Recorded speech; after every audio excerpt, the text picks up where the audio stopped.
Coming up, my motivation is really just to make things better for the animals.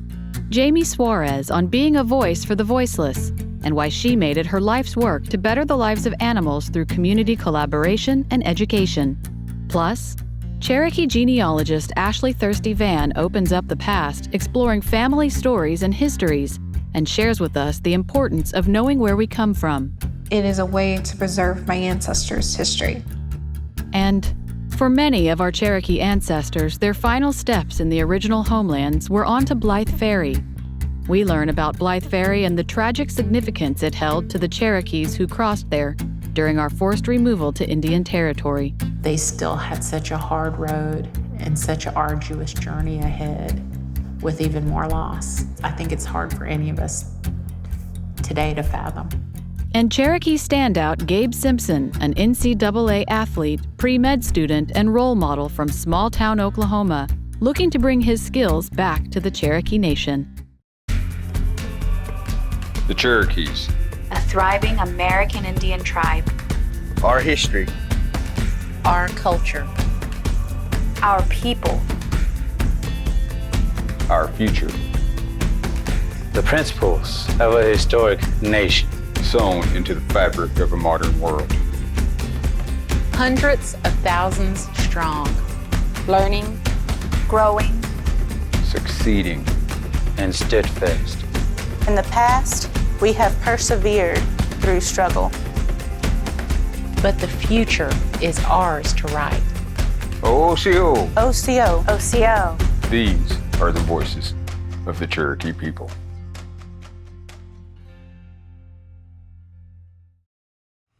Osiyo, I'm Principal Chief Chuck Hoskin, Jr.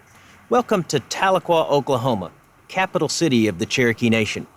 For generations, the Cherokee story has been told by others. Today, through this groundbreaking series, we're taking ownership of our own story and telling it as beautifully and authentically as we can. I hope you enjoy these profiles of our people, our history, and our culture. And please make plans to come visit us sometime. Wado. Osiyo, it's how we say hello in Cherokee. I'm your host, Jennifer Lauren, at the Cherokee National History Museum in Tahlequah, Oklahoma. Here you can learn more about the Indian Removal Act, which led to the Trail of Tears.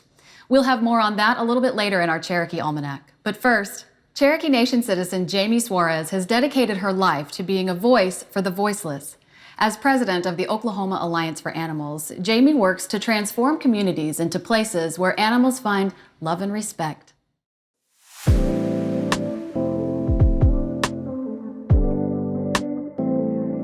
My name is Jamie Suarez. I am the president of Oklahoma Alliance for Animals. I'm from Tulsa, Oklahoma.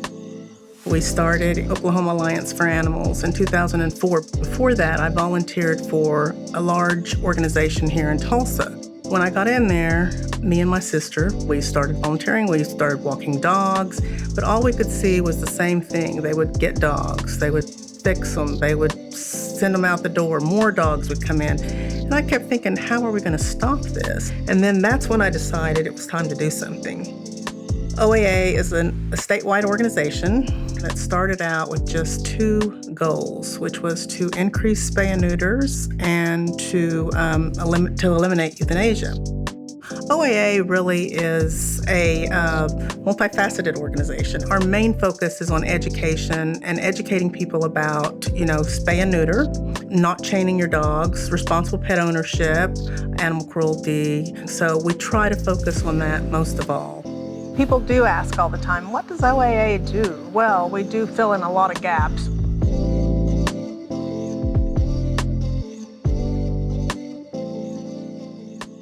We started the Turley Pet Project a little over a year ago, and we distribute pet food to the people there. Today is a very special day in Turley. We normally come out here every 2 weeks and distribute pet food. But today we're also giving something a little more to the people, and that's something that is very important, is spay and neuter vouchers. And they're free. We just want to educate them about the importance of spaying and neutering their pets. And most of these people, $5 and $10, that's to feed their family. They don't have it. So this is a blessing to us to be able to do this for them. The purpose of the Unchained OK program is to ultimately get the dog off the chain and back in like a normal life, a dog, like a dog should have, running in its yard, being with its owner, loving its owner, not a yard ornament. So one great thing about the Unchained program is we have volunteers that deliver dog houses, they deliver straw, and we have a lady that makes all-weather coats, and then we'll help them with a fence or an area for the dog to come off the chain. And that feeling, seeing the dog get off the chain, is the best feeling that you'll ever see. A lot of unchained dogs are just kept outside and they're forgotten about. They die on the chain. We can't get to some of them soon enough. Animal abuse, leads to other crimes, like elder abuse, child abuse, So it's very important that you stop it at that level. And most of the dogs we take in are pit mixes, and actually, they usually come to us or they find us, the injured, the ones that have been abused, and we work with law enforcement on a lot of cases, and we fund CLEAT-certified classes to the law enforcement in Oklahoma so they can learn how to identify animal abuse and cruelty. It's about educating the person. You don't reach everybody, it's the kids you have to reach. And I think when you put those kind of programs in place, I think that generation is going to be your heroes. I do feel hopeful. I love what I do. There's happiness to what I do. I see it. I see it when the dogs get adopted, that we take in a dog that's been with us for quite some time, that we've worked with, for some time because he's had issues, because he's been chained or he's been, in out of a cruelty case. That makes me really happy, and that's what I look forward to when I work with OAA. My motivation is really just to make things better for the animals.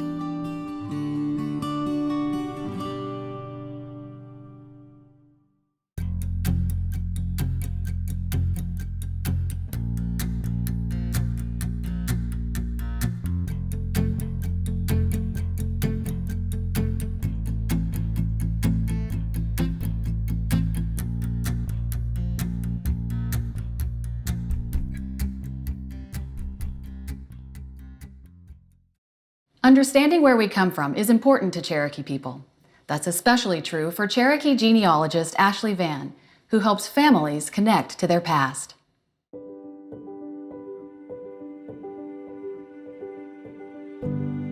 Osiyo, my name is Ashley Vann. My favorite hobby is to do genealogy.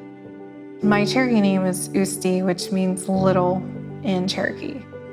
I was born premature, about 3 to 4 months early.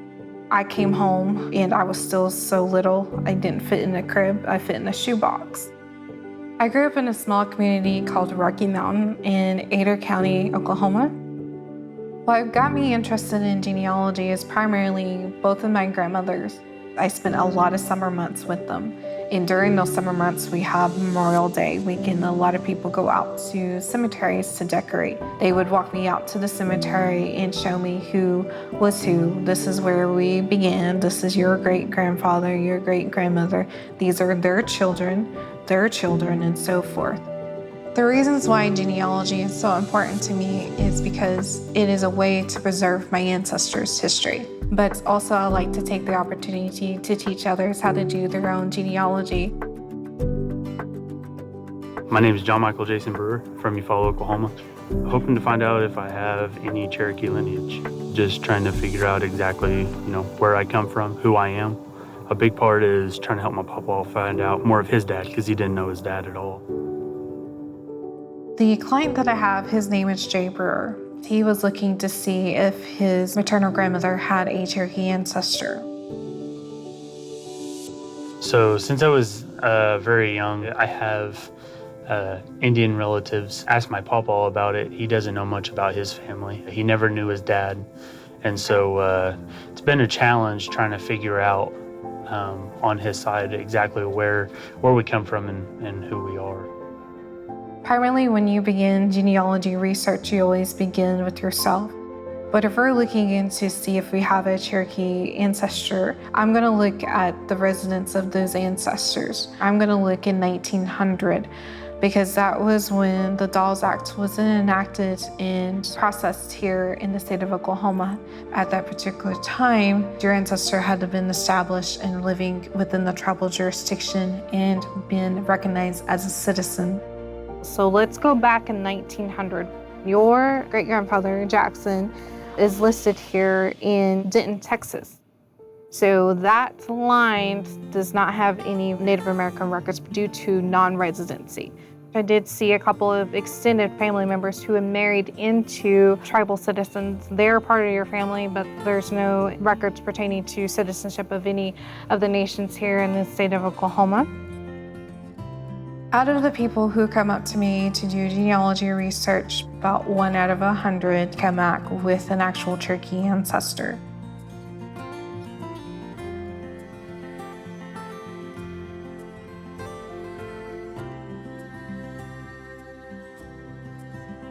With Leroy, he actually died in a freak accident. Oh, wow. Yeah, so he was only 23 years old when he had passed away.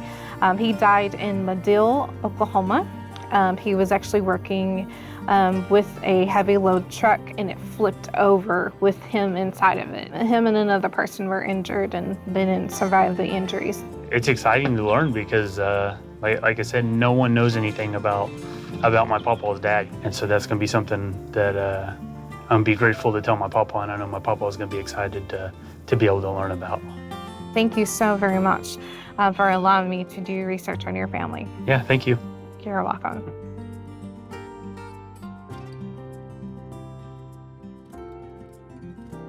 This is the grave of my great-great-aunt, Alvie Kota-Gawe Nix. She was the one who gathered up my family for all her birthdays, and she kept the matrilineal society going in her family. She was the matriarch of the Nix side. When she was close to probably 99 years old to 100 years old, you could hear her singing in her bedroom.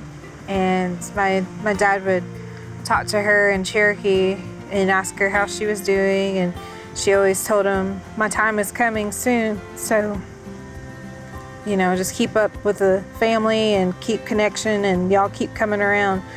Don't let my hard work go to waste.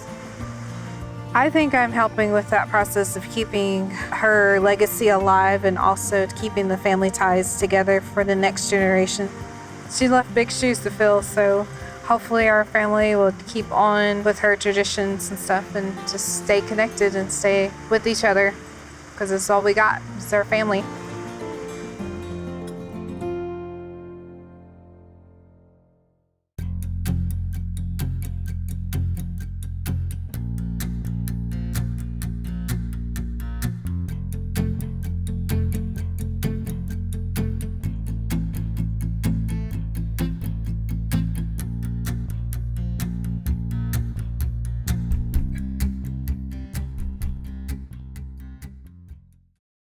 For many Cherokee people, the last step our ancestors took in our original homelands was on to Blythe Ferry.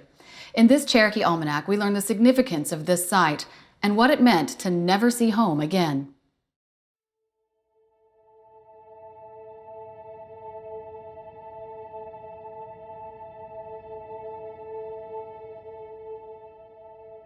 Along the Tennessee River, just south of where it meets the Hiawassee, is Blythe Ferry, an important site in the history of Cherokee people's forced removal from our homelands in 1838. That was the last part of where they were going to leave their nation.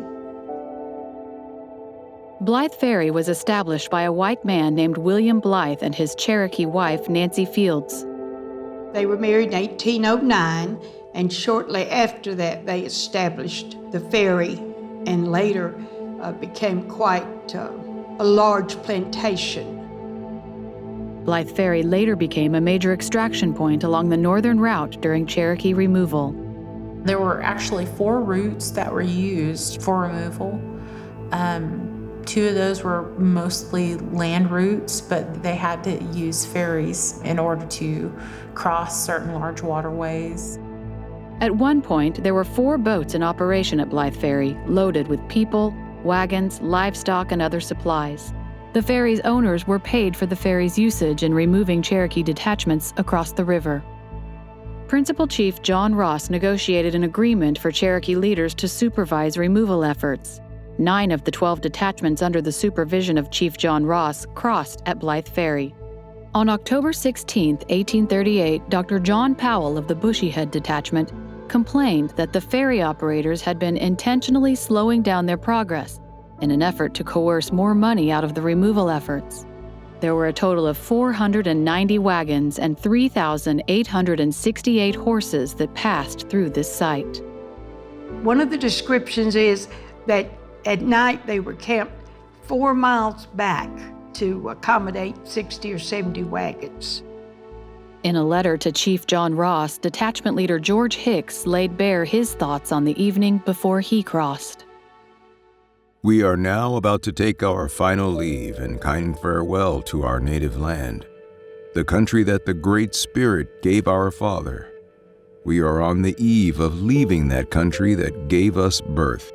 We are forced by the authority of the white man to quit the scenes of our childhood, and we bid a final farewell to it, and all we hold dear.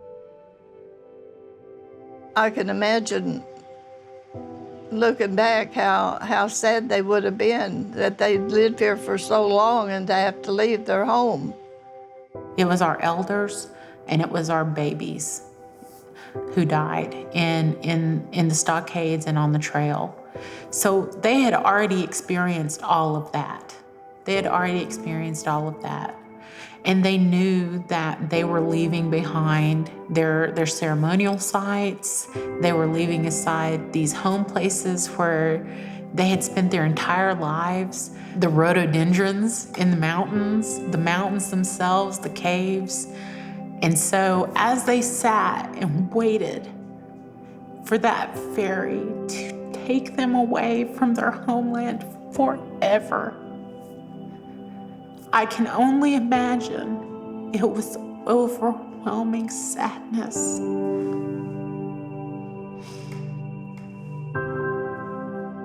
To know it was the last time that they would be there and have their feet in their Cherokee homeland. An estimated 9,000 Cherokee people took their last step from their homelands onto the boats at Blythe Ferry. The names of 2,535 heads of household are etched into the memorial walls at Cherokee Removal Memorial Park. And they still had such a hard road and such an arduous journey ahead with even more loss. I think it's hard for any of us today to fathom.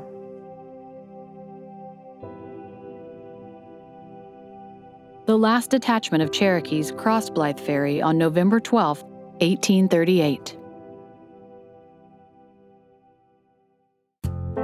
Jaleki idi wonihi. Let's talk Cherokee.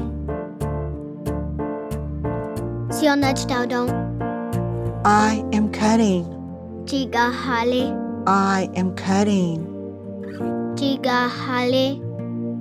2 of us are cutting. 2 of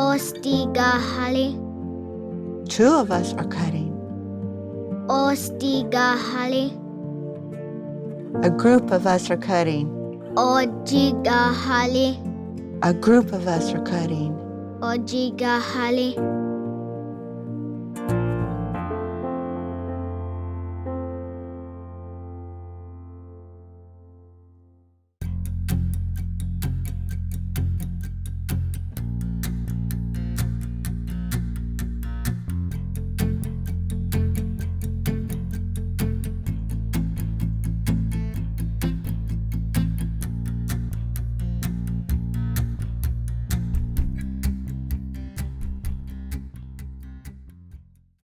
Gabe Simpson is a small-town guy looking to make a big impact on the world. A student at Oklahoma State University, Gabe wants to bring his education and skills back home to the Cherokee Nation to help others do the same.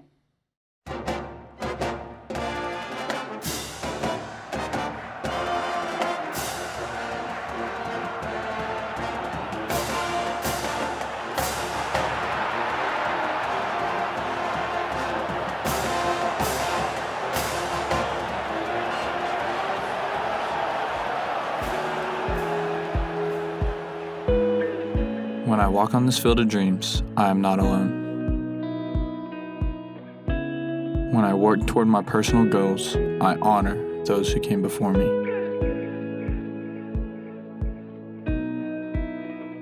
When I suit up to play ball, I push for greatness, for all of us.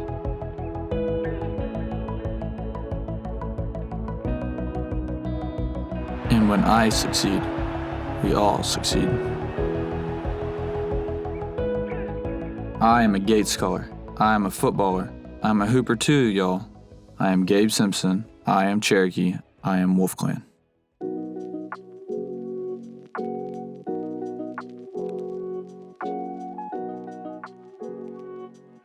Being from a small town, you get a real sense of community, like we're all in this together. Jay, Oklahoma is not just a small town, it's a small Cherokee town. We take pride in that.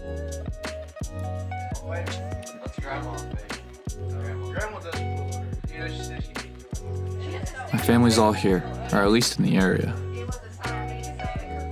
We are pretty tight-knit. We support each other. Stick together, I guess. The award I'm most proud of is he's a two-time academic all-stater. And then he was the honor student. Out of 108 students, he got the honor medallion for his graduating class. I'm very proud of him. But Jay's also a poor town. There's no other way to put it. Lots of people just doing the best they can, going from paycheck to paycheck, making ends meet. Going to school here, we didn't have a lot of resources. We just had to make do. That's just small town Oklahoma. You gotta have grit. Growing up here, we always talked about getting out. Like, what can I do to make sure I leave this place and don't get stuck here? And people do get stuck. It can be a vicious cycle. But getting out, to me, is not just about leaving town. It's about finding success. And right now, that's the road I'm on.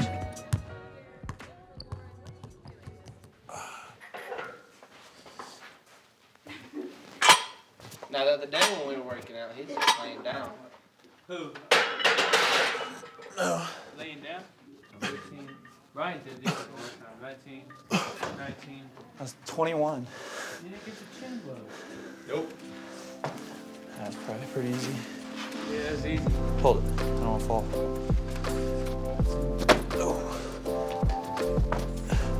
I've been competitive my whole life. It's part of who I am. That competitiveness, it drives me. It pushes me to do better, to win.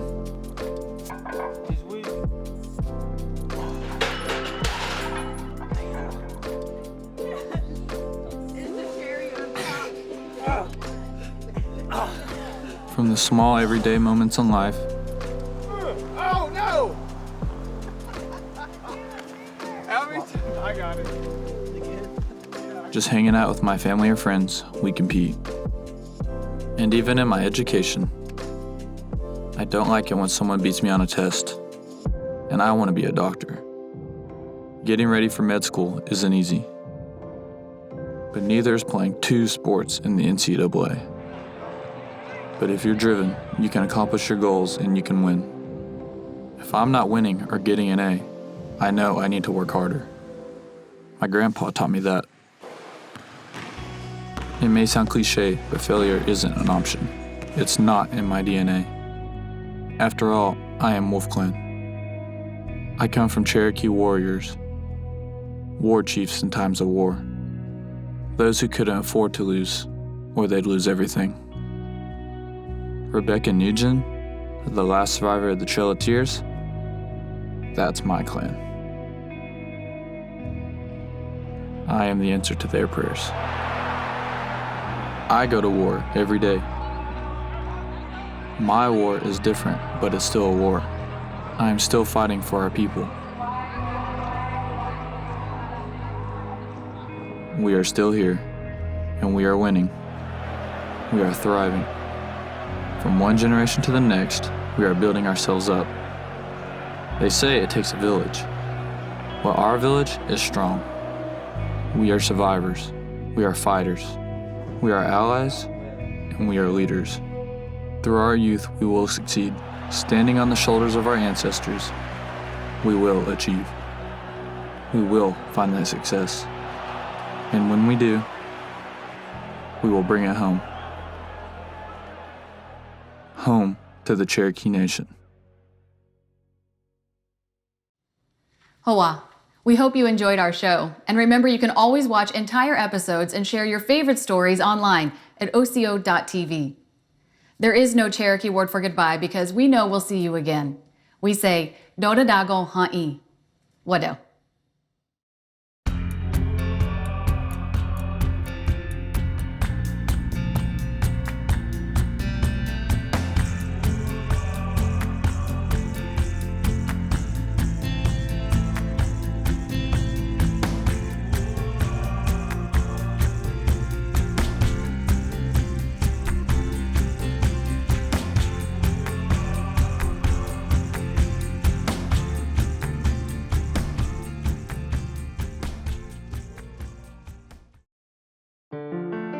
Visit Cherokee Nation's mission is to provide an experience that promotes and preserves authentic Cherokee history and culture. Over the past decade, visitors have enjoyed spending time at our 4 gift shops, welcome centers, and 6 museums housed in historic 19th century structures in northeastern Oklahoma. These sites work to build an immersive experience that welcomes hundreds of thousands of visitors from across the globe each year. Spanning 7,000 square miles in northeastern Oklahoma, the Cherokee Nation Reservation features important cultural sites, as well as lakes, rivers, and wildlife that together create a destination like no other. Cherokee Nation museums and sites offer a unique experience, telling the Native story from the Cherokee perspective, and elevating the recognition of Native languages through our dual language signage at our historical sites. Our main goal is to provide culturally authentic programming to our people and visitors from across the globe in order to preserve Cherokee history and culture for generations to come. The state of Oklahoma has a rich and diverse history. Our museum's exhibits and programs seek to enrich the experiences of visitors to our state by adding the Cherokee perspective. Over the past decade, Cherokee Nation's preservation efforts have led to an extraordinary collection of attractions that authentically tell the Cherokee story. Housed in sites and buildings of cultural importance, our tourism offerings were developed where our history actually happened. These sites, this land, our story is what the Cherokee people want to share with visitors. It is a history that is uniquely our own, and we can't wait to share it with you when you visit Cherokee Nation.